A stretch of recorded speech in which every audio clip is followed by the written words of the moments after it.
အားလုံးပဲမင်္ဂလာပါ story ထော့အစီအစဉ်ကနေပြီးတော့မှပြန်လည်ကကြိုဆိုလိုက်ပါတယ် story ထော့အစီအစဉ်မှာဝင်ရောက်ကြည့်ဆိုအပ်ပေးနေကြတဲ့ပြည်လက်တယောက်ချင်းစီတိုင်းကိုအထူးပဲကျေးဇူးတင်ရှိပါတယ်ဆိုတဲ့အကြောင်းဥစွာပထမအနေနဲ့ပြပြချင်ပါတယ် story ထော့အစီအစဉ်မှာဒီခနေ့ပြပေးမဲ့ပုံပြင်လေးကမာဂဒေဝမင်းကြီးရဲ့အကြောင်းဝတ္ထုပုံပြင်လေးဖြစ်ပါတယ်တခါတော့ကဒီမာဂဒေဝမင်းကြီးဟာမရှိလာပြေမှာမဲလုံးမจิตတရား7ပါးနဲ့မဲလုံးအုပ်ချုပ်စိုးစံတော်မူတယ်အဲ့ဒီခေတ်ကာလမှာလူတွေရဲ့လက်တန်းဟာအမတန်မှကိုစီလျားတယ်လို့ဆိုတယ်နေဟာဘောင်းနဲ့လက်ကနေလက်ချေထိစီးတယ်နေတူတယ်အဲ့ဒီခေတ်ကာလမှာအမတန်မှကိုစီလျားတယ်မဂဒေဝမင်းကြီးကလူရဲ့ဆံပေတွေဖြူလာတဲ့အခါကျရင်သူ့ကိုသတိပေးဖို့ရန်အတွက်ဆက်တော်တဲ့တရားကိုမှာထားတယ်ဆက်တော်တဲ့တရားကိုမှာထားတယ်ဆက်တော်လည်းကနေ့စဉ်သူ့ကိုကောင်းဖိပေးရကောင်းဖိပုံမှန်လမ်းသတိဖြစ်ဒီလိုအလျေတွေကနေမကဲလွန်အောင်ကောင်းကိုလက်ရှိလောက်ရတဲ့ပုဂ္ဂိုလ်ကိုဆက်တော်တယ်လို့ခေါ်တာကိုဒီဆက်တော်လည်းက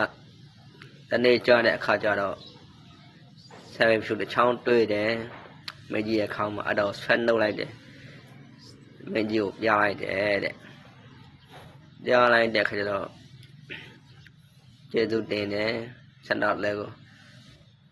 ဆူတော်လမ်းတော်တွေလည်းချီးမြှင့်တယ်ပြီးတော့ဒီဆံပင်တစ်ချောင်းကိုတွေးတဲ့အဲ့ကြောင့်သူ့မှာတတိလံဝေကရတယ်တဲ့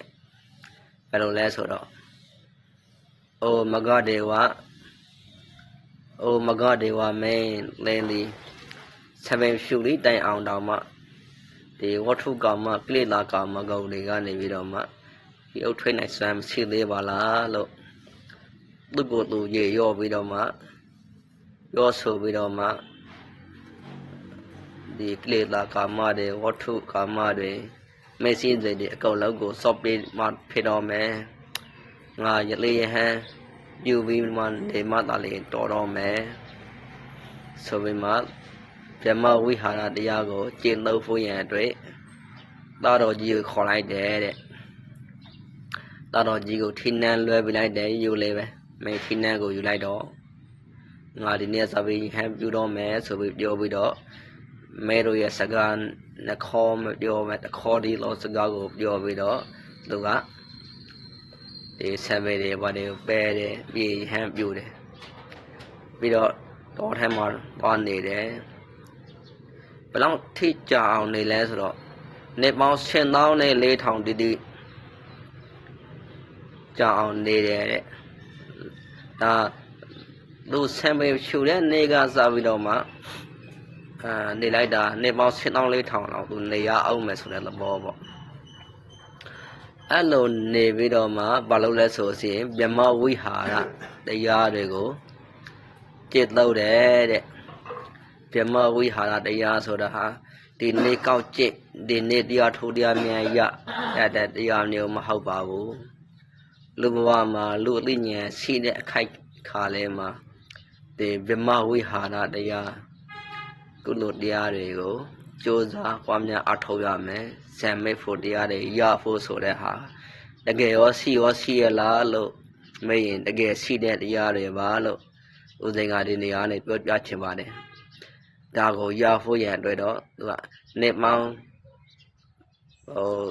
လိမ့်နဲ့တန်းနဲ့ချီပြီးတော့မှကျင့်ကြူရဖြစ်တယ်ဒါမှနေမှန်လမ်းမှန်ဖြစ်မှရတာဖြစ်ပါတယ်အဲ့ဒီလိုပေါ့နော်အဲ့လိုနေပေါင်း10,400လောက်ကိုသူစူးစမ်းအထောက်တော့ပထမဇန်ချမ်းသာကိုရတယ်တဲ့အဲ့လိုပထမဇန်ချမ်းသာကိုရပြီးတော့မှအဲ့ဒီကနေမှစုတည်ပြီးတော့မှ